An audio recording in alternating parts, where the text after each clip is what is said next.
Good morning. Welcome to Meet the Masters of Insurance webinar series. I'm Lawrence Geller, founder of For Advised Only.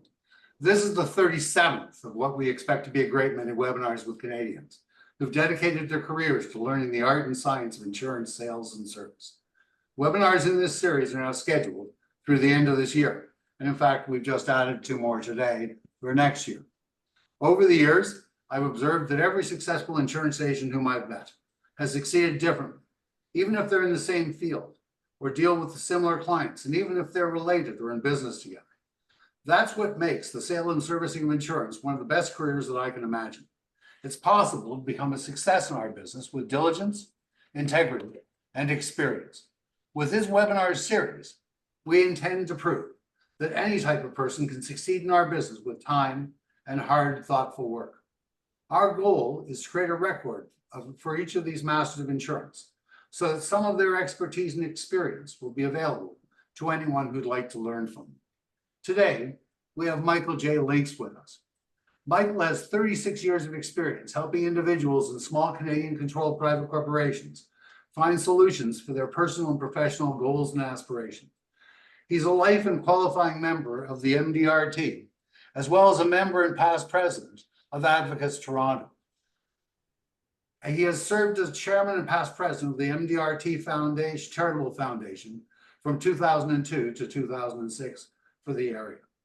His specialties are life insurance, risk management, living benefits, financial planning, employee benefits, retirement planning, and he's in elder planning counseling. Julian Wise will be interviewing Michael. Over to you, Julian. Thanks, Lawrence. Michael, welcome. And you've been in the business for longer than 36 years. Yeah, actually 50 years. 50 years. Wow. 50 years as of tomorrow morning. Happy anniversary. And thank you. And the world should be a happier place to have you in it. Did you go straight into the business from school, Michael? No, I didn't. I left school, went to work in a brewery as a statistician, and then after that into marketing. And then after about 4 years, went into the computer industry and worked in the computer industry until I was 28 years of age. And it was at that point I went into the insurance business. And were you in Canada then, or were you? No, I was in Glasgow, Scotland, and that's where I started my career. And tell us the story about your journey of joining the business. Well, I'd been working as the sales manager for a computer company managing Scotland and the north of England. And we just landed the largest contract the company had ever had, and I had to take down the order together with the check to London to deliver it. And everything was great. Went on holiday, came back, and I'd been fired. No idea why. Found out many years later the company had financial problems and they had decided to close down everything north of London and run the business from London. So there I was, unemployed, no idea what I wanted to do. I happened to have a very good life insurance advisor, and my wife actually was working for him. And so went along, had a chat with him, and he gave me some advice, and he suggested that, I should consider going into the business and try and get into one of what they called the Dominion companies. And as it would happen, I noticed, I think it was the following day, there were 2 ads for insurance advisors. One for a company called Time Life and another for a company called Australian Mutual. Applied for an interview, got the interviews, and it turns out they were on the same day. One was in the morning, one was in the afternoon. First one was Time Life, went there. It was not a good interview. Really, I did not feel comfortable. I don't think the manager liked what I had to say. And when the interview wrapped up, he said, oh, by the by, one last thing, you've got a questionnaire we need you to fill in.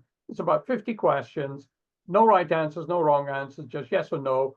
Fill it in, send it back to us. So off I went with the questionnaire, went to a coffee shop, completed the questionnaire. And there were 2 questions that I really had a problem with. I didn't know whether it was a yes or a no, and I struggled with it for a while. And eventually I just said, okay, fine. I went yes. Went to the second interview in the afternoon, got on with the manager like a house on fire. It was amazing. And Towards the end of the interview, he said, "Oh, by the by, there's a questionnaire we need you to complete, psychological profile. You can use the office at the back, complete it, hand it back as you leave." So off I went, checked the questionnaire. It was exactly the same questionnaire.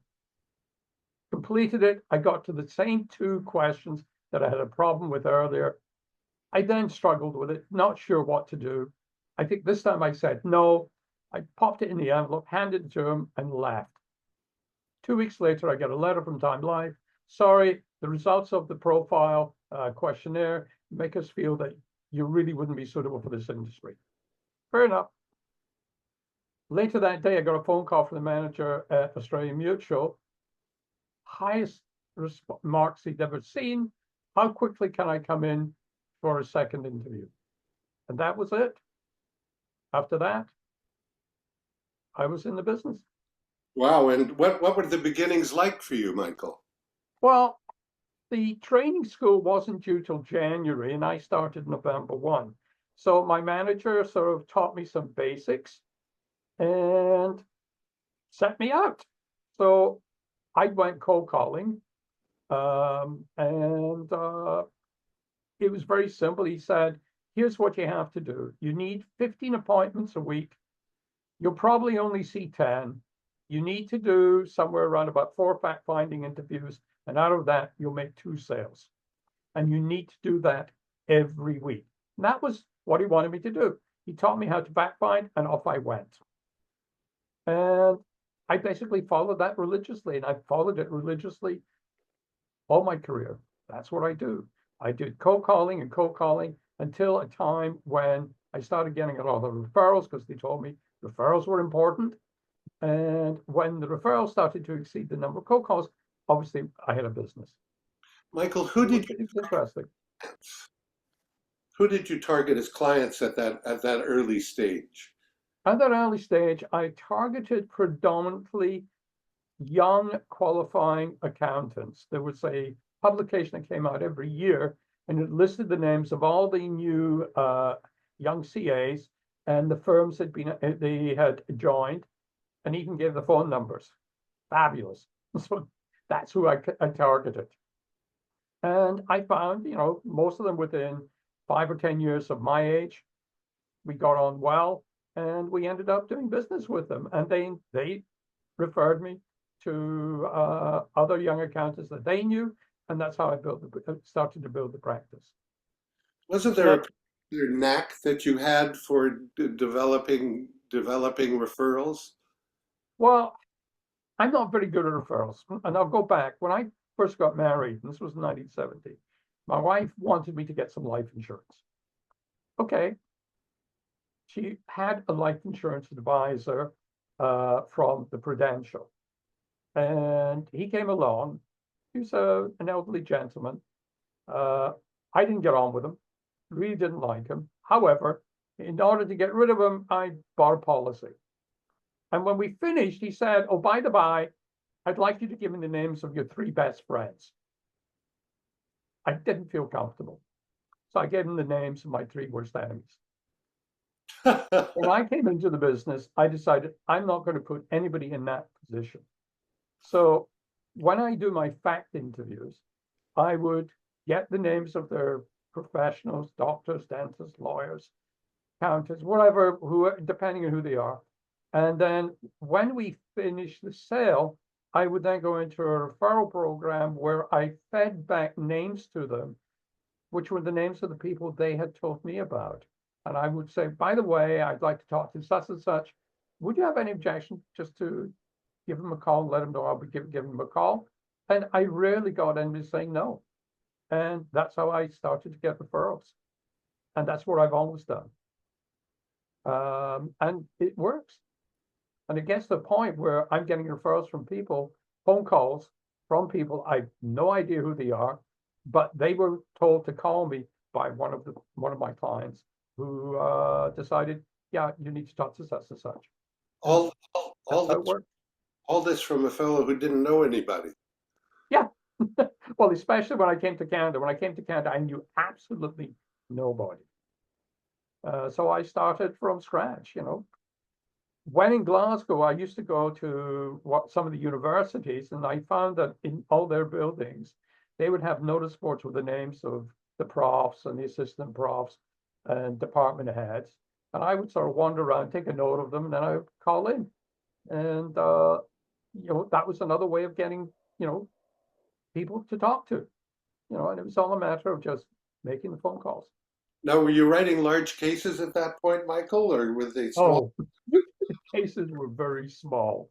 And I actually got very jealous because I'd look around the branch and I'd see other advisors, and they were like big cases. And I got very jealous because I thought I was as good as they were. I was as knowledgeable. I was arrogant and young. What did I know? And my manager said, no, no, no. You haven't earned the right to write these cases. You get to do that when you've been there for a long time with a client and provided service and looked after them for many years. And he's right. As I get to the end of my career now, I'm now beginning to, I've been writing larger cases over the last probably 10, 15 years. And these are on clients I've worked with in many cases for 20, 30 years. So, he was right. And it's gratifying because these are people who trust you.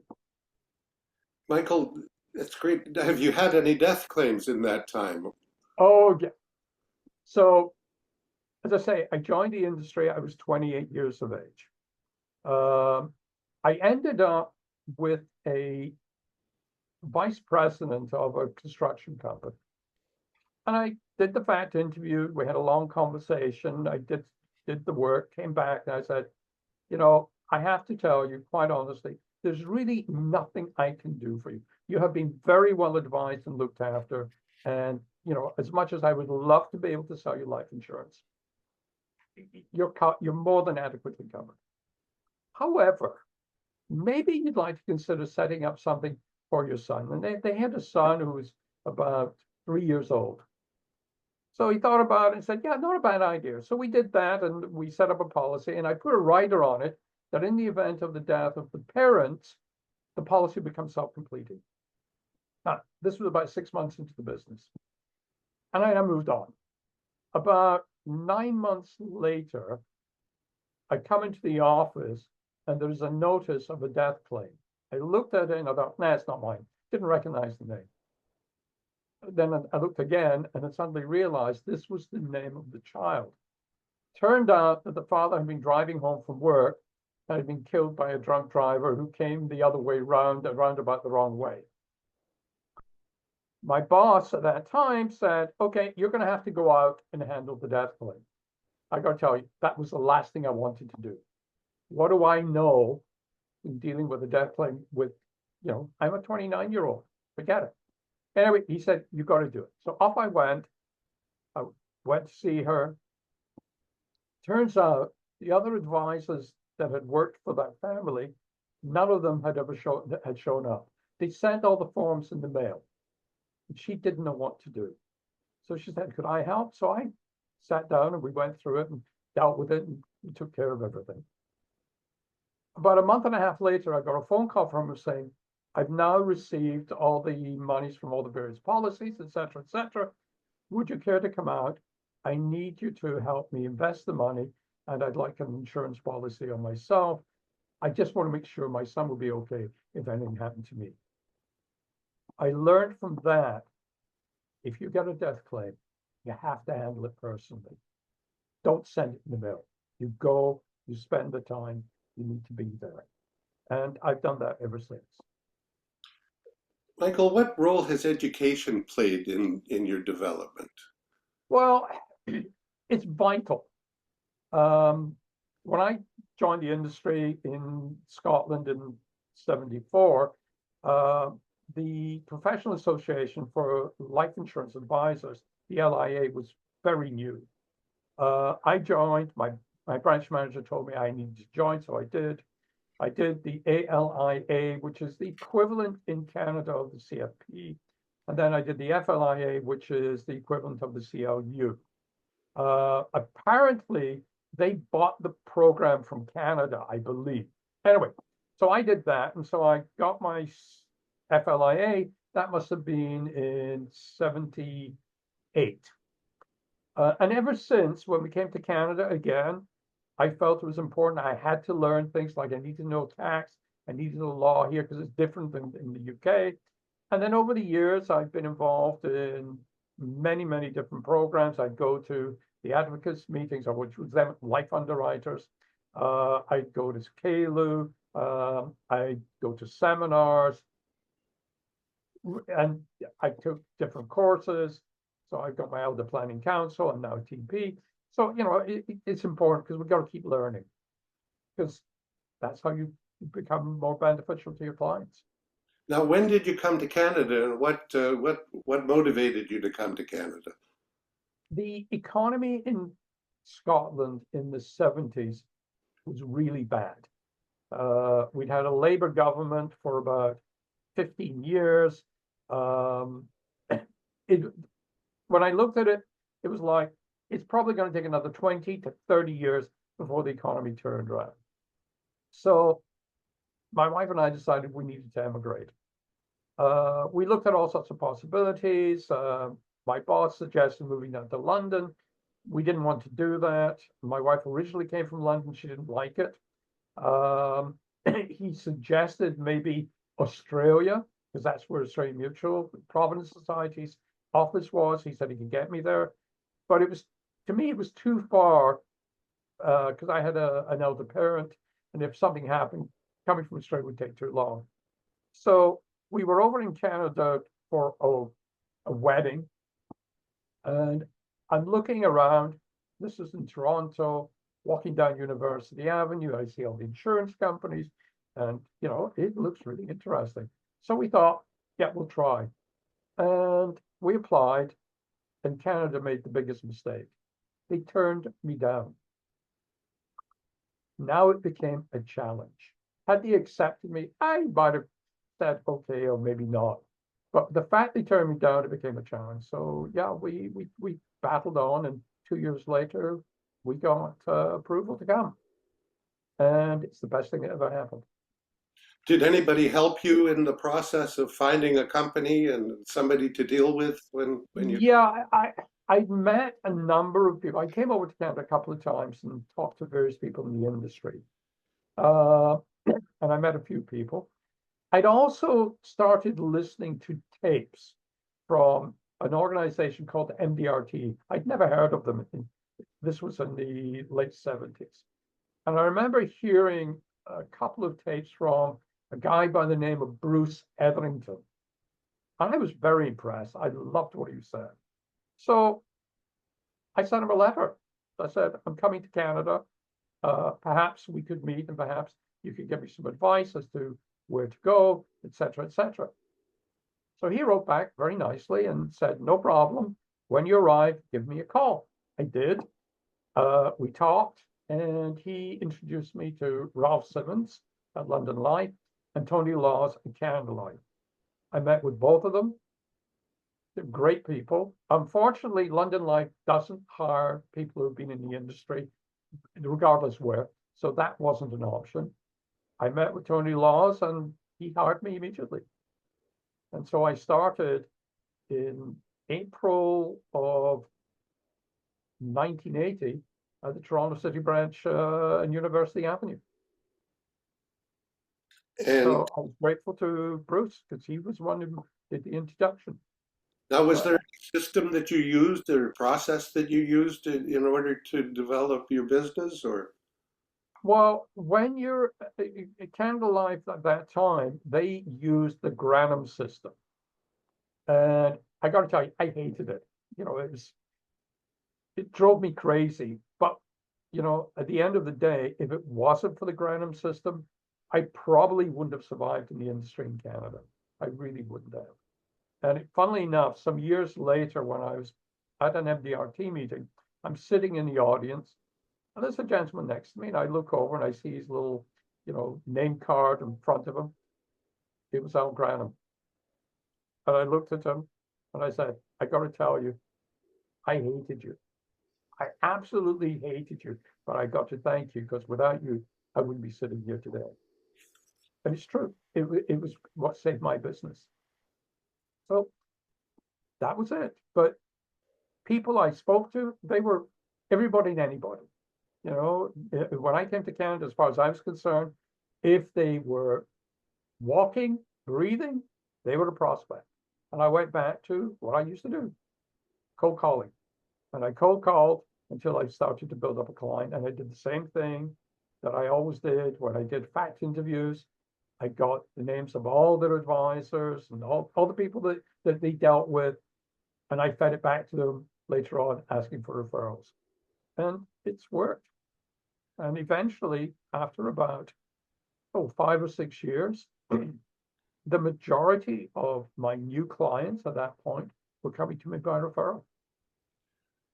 And what role did group insurance play in your career? Well, very early on, I went to a seminar at Canada Live, and I can't remember. I think it was somebody called Bruce Lefebvre. He was a group rep, and he talked about the fact that if we did 2 groups a year over a 5-year period, the revenue from those 2 groups would cover your business expenses.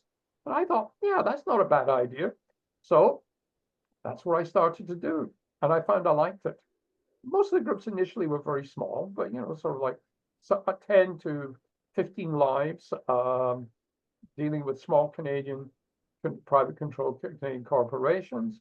And it worked. I found it was very, very good. And so I've been doing group insurance ever since. Talk to me about Dr. Murray. But again, this was in the first year. I got the name of this doctor. So I thought, okay, fine. I called and he put me off. And I called and he put me off. Eventually, he agreed to see me. And I think after about 6 months of chasing him, I ended up with a sale of an RSP, and I made $7.50. Funnily enough, over the next 2 to 3 years, I eventually ended up taking over all his RSPs for him and his wife, all his other investments. We ended up putting in some insurance for him. We ended up doing insurance for other members of his family, and he became a very, very wonderful client that I served for, the day he died. He was 98 when he died. And he was probably about 59 when I first met him. He was a lovely guy. So I remember one day, at this point, we didn't have children. I'd just become a father. And I was due to go see the doctor that evening. It was RSPCs. So anyway, off I went. We did what we did. And he looked at me and says, "You seem somewhat excited." So I told him, "Yeah, I've just become a father." He said, "Oh," we talked. And anyway, I went home, etc., etc. 2 weeks later, Simpsons band drew up outside the house. Guy comes to the door. He's got this humongous box. I've never seen anything like it. And I said, "Well, I haven't ordered anything." He said, "No." Look, okay, fine. Opened it up.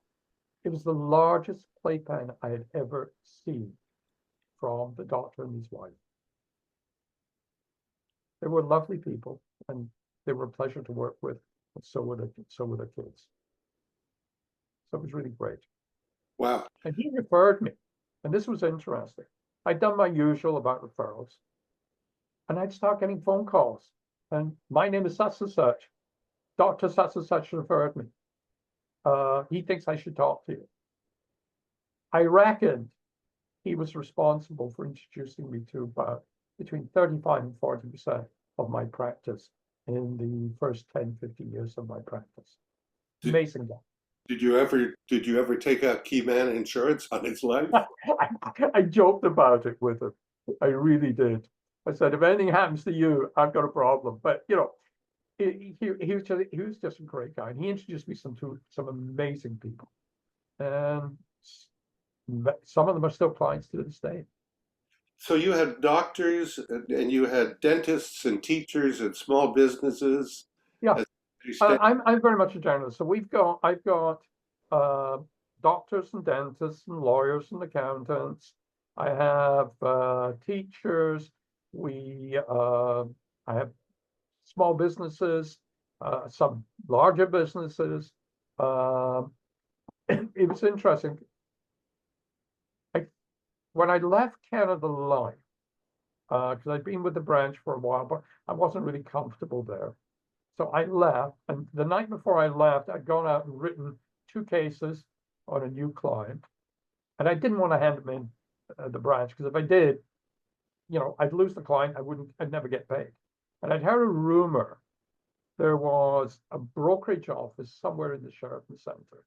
So I sort of wandered over there, and I eventually found it, walked in, met the manager, explained the situation. He said, sign here, happy to help. And by the way, you get paid more by coming through us. I thought, that can't be bad. Anyway, when I left there, I went downstairs, and there's a little bookshop, and I noticed there was a book called The Delaney Report, which was all about RRSPs. I didn't know what they were. Bought the book, started reading, I thought, hey, this is not a bad idea.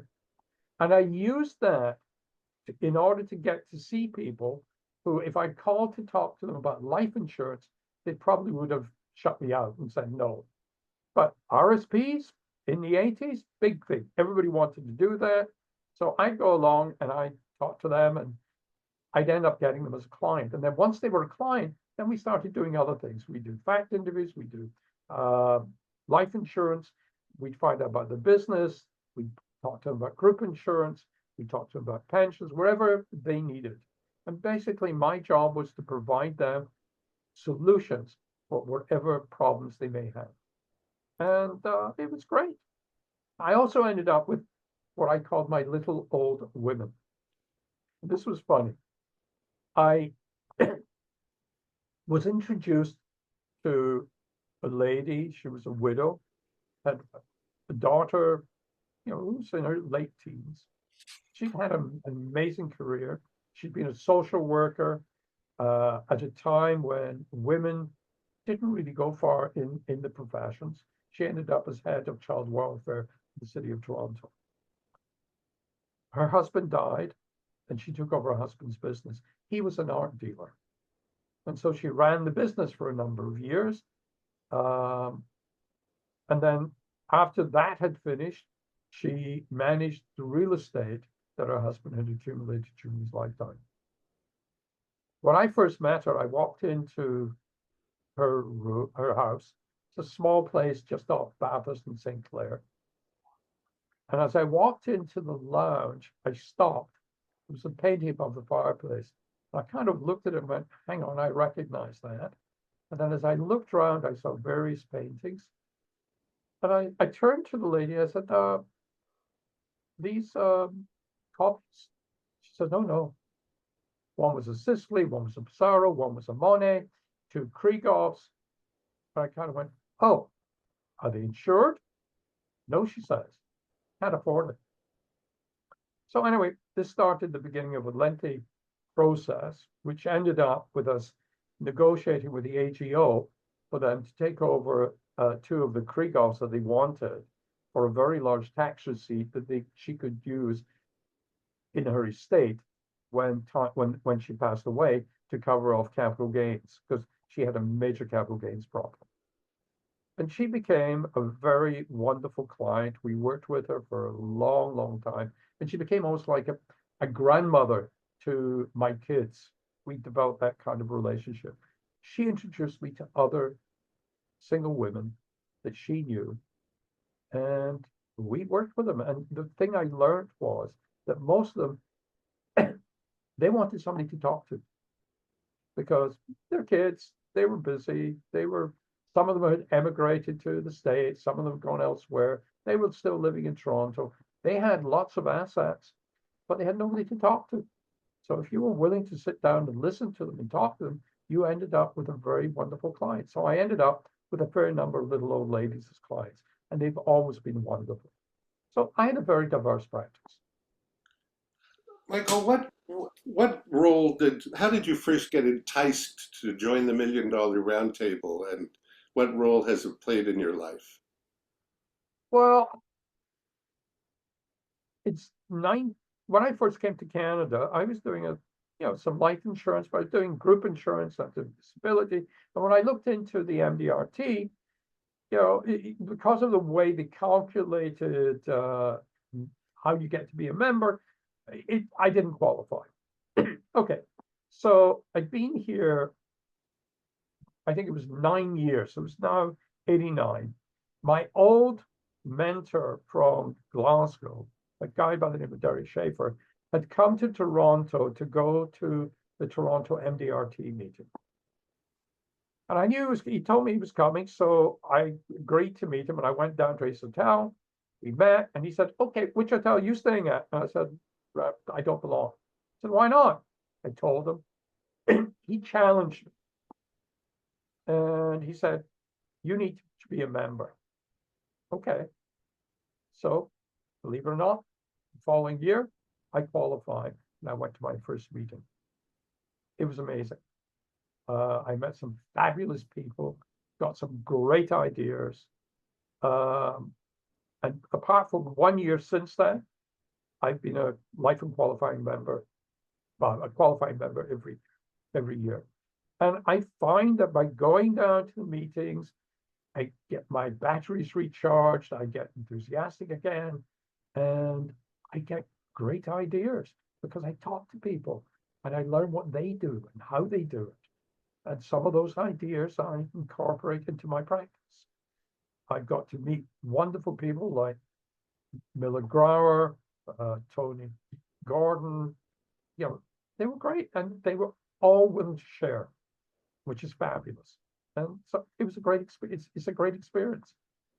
Didn't you find your business partner at that first MDRT meeting? Actually, I did.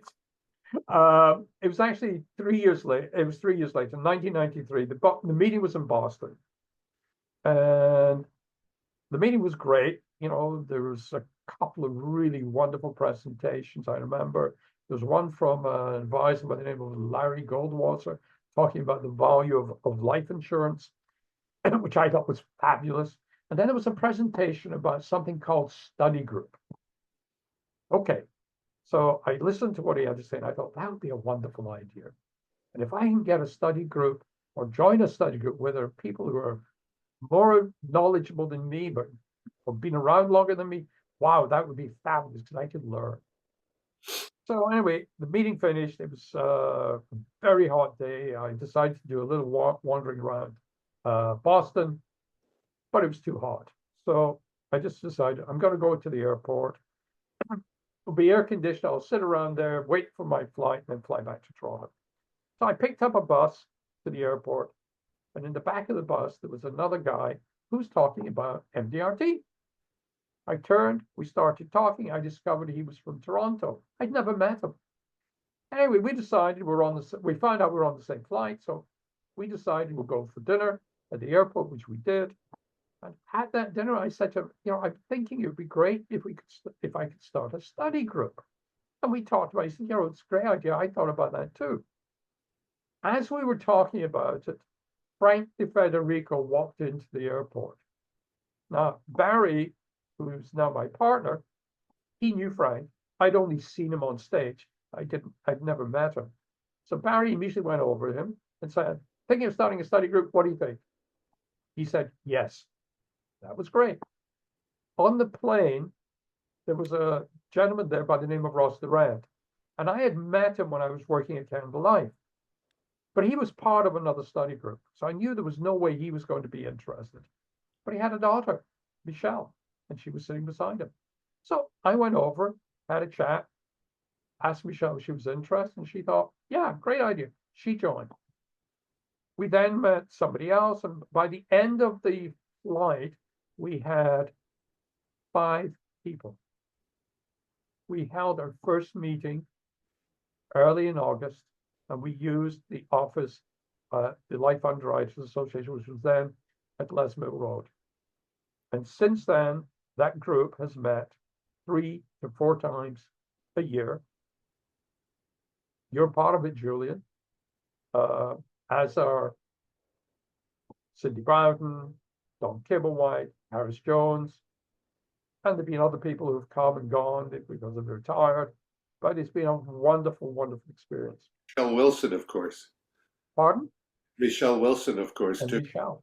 We've interviewed Michelle and we've interviewed Cindy as part of this series as well. Yeah. I mean, great, great people. And what's interesting, we're all competitors effectively, because technically we're all from different companies. We all do work in the Toronto marketplace, but that's never been an issue. We've become very, very close friends. We're there to help each other, whether it's a business reason or if anything else happens of a personal nature where it's necessary. And, it's been a phenomenal experience. The study group's been around now for 31 years and still going strong. So we've learned a lot from it. Can you give me an example of how the business expertise in the group has helped you? Didn't you meet some a printing firm owner? Yeah, so I can't remember exactly. I think it was probably about 1992, 93. I called on a small printing firm that at that time was in just off Lesmo Road. Went in, saw them, talked to them. The upshot of the conversations was we ended up putting in a group plan at that printing firm. Forward a few years, this particular firm was partially unionized. So they had union and non-union employees. And the owner of the firm called me one day and said, by the by, I've been talking to our union rep and they have a problem. They're looking for group insurance. Could you help them? I said, sure, I'll be happy to talk to them.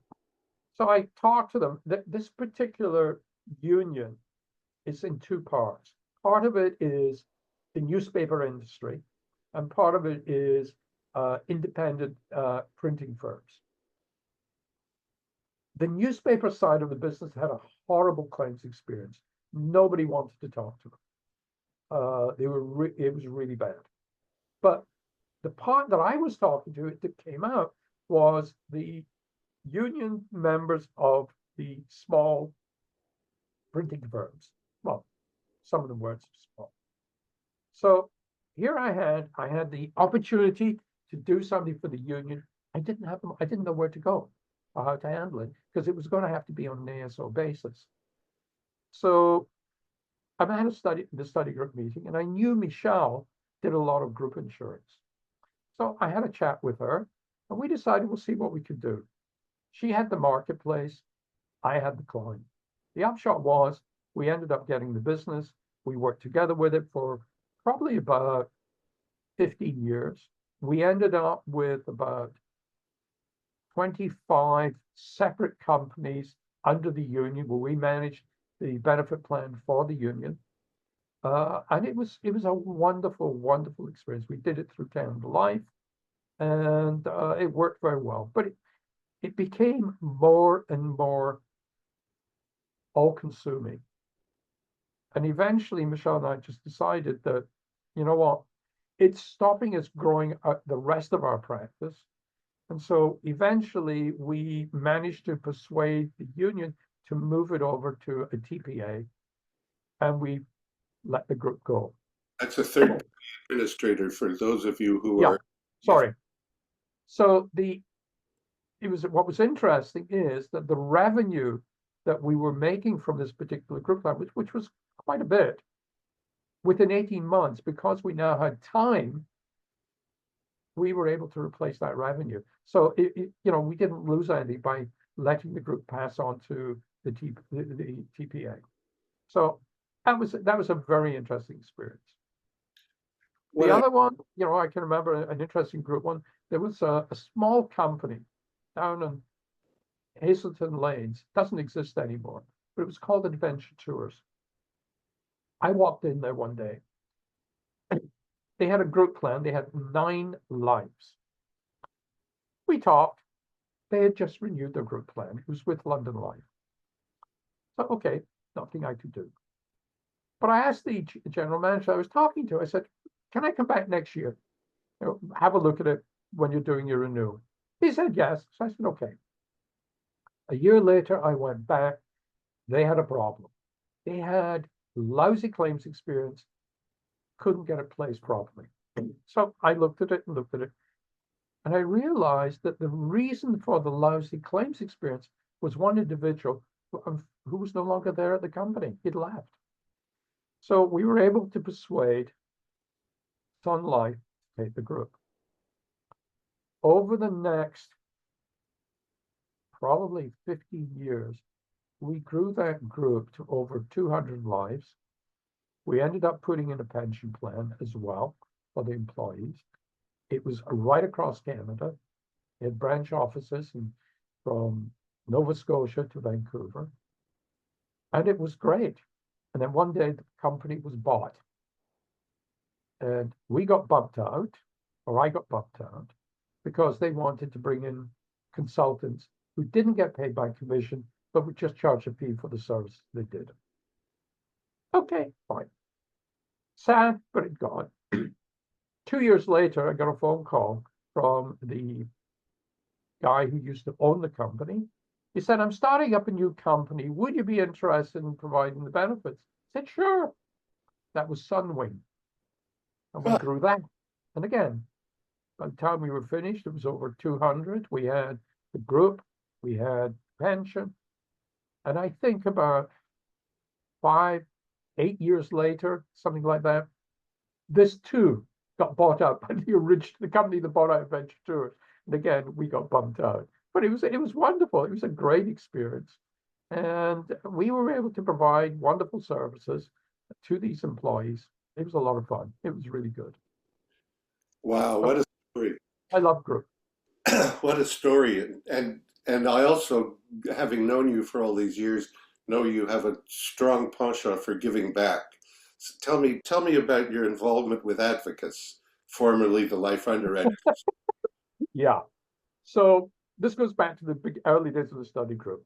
I'd been a member of Life Underwriters literally from day one when I started in the business in Toronto. Tony Laws that year, he was the manager at Canada Life. He was the president of Toronto Life Underwriters. And the first day, he gave me a whole bunch of forms to fill in. One of them was membership of Life Underwriters. I hadn't a clue what it was, but I signed it. And I became a member. After a number of years, even though I'd gone to meetings regularly and I'd gone to sales congress regularly, I still kind of wondered, why am I a member? What am I getting out of this? So I turned to Michelle, who, by the way, that year was on the board of Toronto Life Underwriters. And I said, do me a favor. Put me on one of your committees so I can see what Life Underwriters does from the inside. A year from now, if I still feel the way I feel now, I'm going to quit. So anyway, she put me on the committee, and I was in the committee for a year. And a year later, I was asked to join the board. And the rest is history. I went through all the chairs and eventually ended up as the president of Toronto Life Underwriters. And it was a wonderful experience. I got to meet amazing people who volunteered, who gave so much to the industry. It was really fabulous. And I learned a lot from them. And it was just really great. And I found that the more you volunteer, the more you learn. And the more that helps you contribute to your clients. So that was great. And then, of course, I met you. And you were doing you were the president of the $1 Million Roundtable Canadian Charitable Foundation. And then you got me involved in that, and I ended up being involved with them for many years. And that was a phenomenal experience, to be able to find money and give money to wonderful charities that, generally speaking, don't get the big bucks from anybody because they're not known. And we were able to help a lot of interesting charities. And we could also do that for our clients. I know, I was able to help a couple of charities that my clients were involved in by getting them some grants from the Canadian Foundation, which really helped them. So it was again, a very interesting experience. I believe you have to volunteer and give back to an industry that's so good to us. Michael, has coaching played a role in your life as well? You've talked about study groups, we've talked about advocates, we've talked about. Yes, it has. I've been very fortunate. I've had a lot of wonderful mentors. Some have been with me for a long time, some for a short period of time. It's helped me learn and grow. So I've always volunteered to do that. And I've met other advisors. I remember I was doing the CLU program in Toronto, although I never completed it. But I got to know quite a few, younger advisors who had been doing it. And some of them I, coached and mentored, and it was fun. It's great to help because we've learned stuff. Other people have helped us. We should pass it on to younger advisors so they can learn.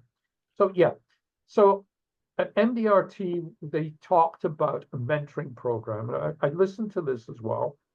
And this was the year that I was become the president of what was then CAFA, Toronto. So Barry and myself, we were going to the MDRT meeting, which was in Toronto that year. Harry, is your And we ended up going to a meeting that some of the board of MDRT were talking about a mentoring program that they were launching. So we went along to the meeting, we listened, we thought this was really interesting. And so we approached them and said, we'd like to run this through the Toronto chapter. They agreed, and we did. And we ran it for a number of years. And then it got taken over and moved around in different formats. We still do mentoring wherever possible. I think it's important. That's how we learned. We should pass it on. Now, as I understand it, strategic coach has had an impact on your life. Yeah.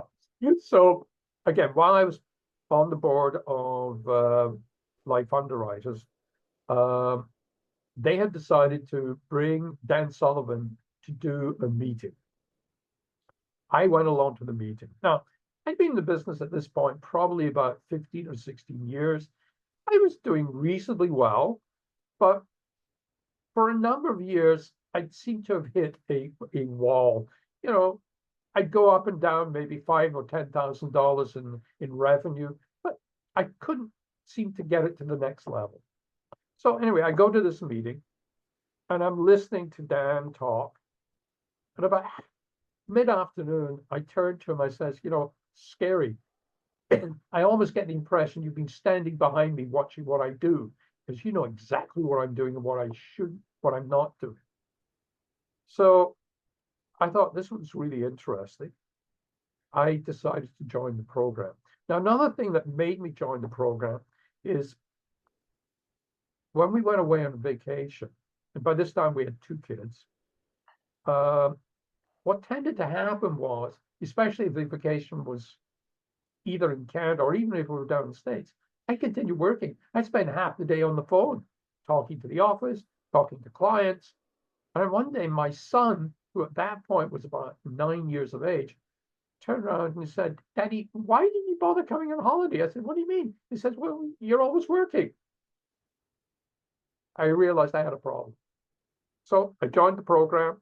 I learned about the entrepreneurial time system, free days, focus days, buffer days. I adopted it.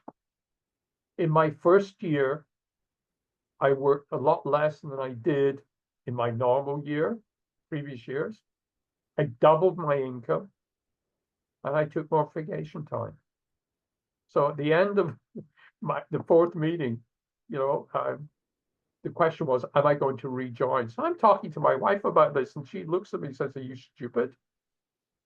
The partner said, listen, you've doubled your income, you've taken more holiday time. Of course you're going to rejoin.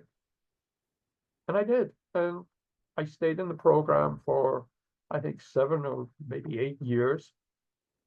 There were a lot of things that I didn't adopt. There was a lot of things I did adopt, and I still do to this day.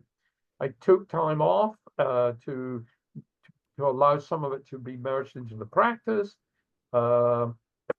I hired staff for the office to help me. I tried to focus more on things that I was good at and let my staff do the administration, which I'm lousy at. And then a number of years later, I went back to the coach program, and I went back there for another, I think, 4 or 5 years. And it's been a great experience. Again, I've learned a great deal. I've met some fabulous people, and I hope it's helped me increase my practice and allow me to be more with my family when I'm not working.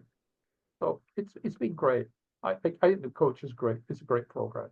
I'd recommend it to anybody who's in our industry.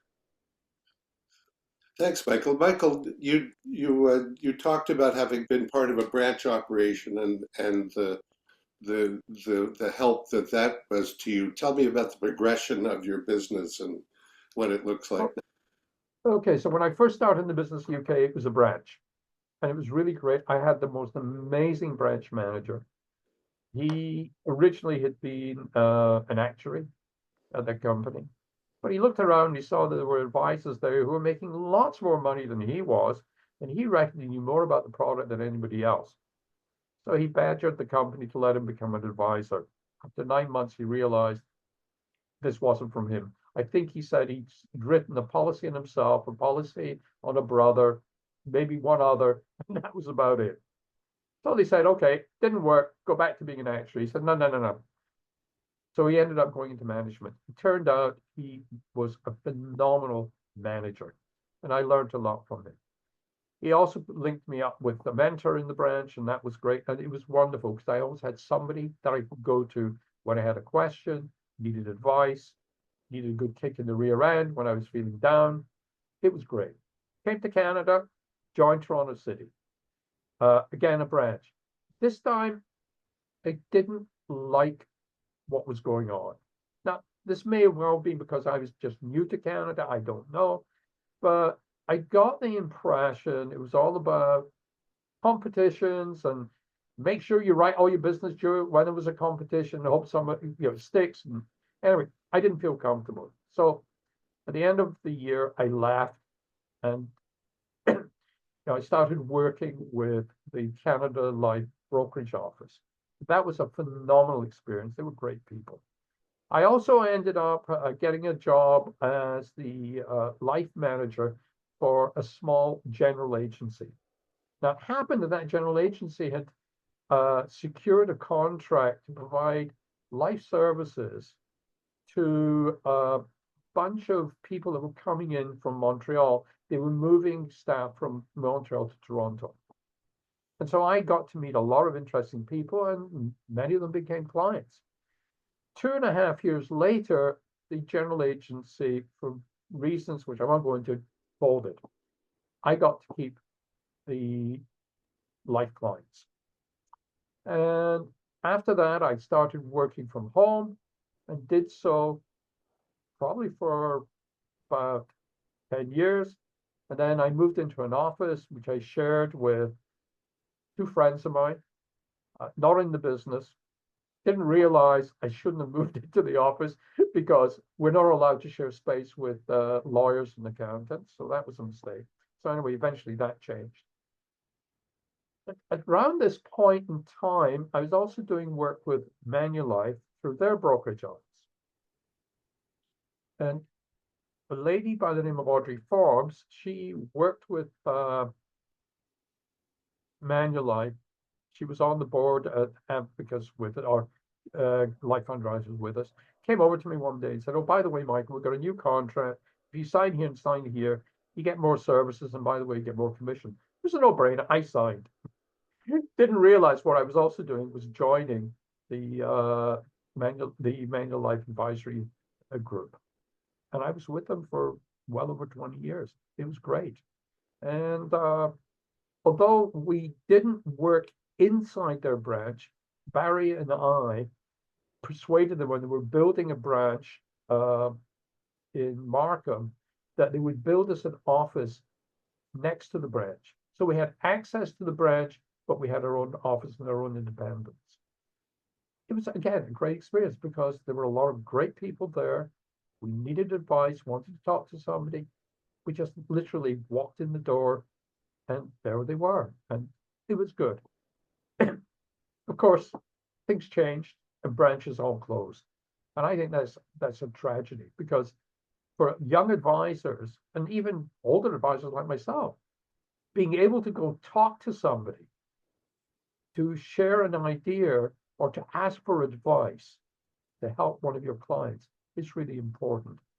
And so I think that's something that's missing today. That's why study groups are very important, because there we have, even though it's not a branch, we have access to people who can go for advice. Oh, yeah, branches are great, but that was how my business worked. And so, now Barry and I have been in this office for getting close to, I think, 16 years. And we'll probably stay here till we decide to retire. Michael, what a wonderful time together. And I want to ask you one last question with a succinct answer, if you don't mind. What Okay. piece of advice would you give to somebody who is starting up or having trouble in this industry? What one piece of advice? The advice I give is the same advice that was given to me. Know your numbers and do one thing and make it religious. And that is every week have 15 appointments, see 10 at least, do at least 4 fact-finding interviews, and make 2 sales a week, every week. And do that for 5 years, you got a business. It's that simple and that difficult. Our business is not difficult, but it requires discipline. And that's a discipline which I took on. Michael, thank you so much for your time. It's been wonderful, and I turn it back over to Lawrence now. Thank you, Julian. Thank you, Julian. Michael, you always remind me of the saying, there's no one with endurance like someone in insurance. You also remind me of something my grandfather always said, which is the trick to being in the right place at the right time is to being in as many places as you can, as often as you can. And your story about Hazelton Lanes and that travel agency, Adventure Travel, seems to me to be that sort of thing. Has that been your watchword, to always be there for clients and go back again and again until they do business with you? Definitely, because things change. So yeah, and so I've always done that. And, and that's what you get from the Granum system. You meet somebody, you may not do business with them today, but it's a prospect. You put them in the box and you go back to see them and you keep doing it. Now, eventually, some of them you'll never do business with. That's fine. But with some of them, you will. So it's just a matter of just keep doing it. It's the old story. If you keep asking somebody, eventually someone's going to say yes. So it's just a matter of keep asking. I love the idea that you had of the old ladies, of going and talking to old ladies my age, your age, because they're the survivors. They have the money. Does that work for young people too? Absolutely. All they need to do is have patience and listen, because they want to talk to somebody. And if you've got the patience to sit there and listen, you've got a potential client. And if they like you, they're going to refer you because they have a network. Is there a way to open the conversation with these people? Very simple. How can I help you? And then shut up. And they'll tell you. They'll tell you what's on their mind. They'll tell you what the problems are. You just have to listen. Where would you look for the first one? I take it referrals are pretty common among that group. But where would you look for the first person to meet? I think you probably find them being referred to by possibly the wife of one of your clients. She'll know somebody. Just a question of asking. And if they trust you, they're going to refer you. And they know somebody, and they'll say, by the by, go speak to such and such. And that's what happened with me. In my case, I fell into it. I didn't look for it. It just happened. I got referred to one lady. We got on, and she just kept referring me, and each one kept referring me on. It was great. They're a wonderful marketplace. They're underserved. and they tend to be ignored, and they need help. So it was great. Michael, you are the perfect example of someone who has succeeded in our business with integrity and diligence. And I thank you for sharing your wisdom with us. Julian, I thank you for, again, asking wonderful questions and helping Michael to bring out his story. Next week, we will be speaking with Ross Durant, who Michael mentioned as one of the first people he discussed a study group with. And Ross has been in the business for a great many years, much longer than I or even Michael. I think we'll get a lot of information from him. On November the 21st, we'll be joined by Miles Posner. And then on November 28th by Joel Kadeski. Paul Williamson will be speaking with us on December 5th. Joe Sheehan on December 12th. Lori McNeil on December 19th. Then a bit of a break, and Justine Zavitz will be with us on January the 9th. And Jennifer Walker on January 23rd. As I said, we're booking additional interviews through next year. If you know of anyone with whom we have not spoken yet, who is a master of insurance, who we should be interviewing and asking questions, please get in touch with me. You can reach me at lawrence@foradvisorsonly.com. And I look forward to seeing you next week at Meet the Masters of Insurance webinar series, Thursday, 11 a.m. Eastern Time.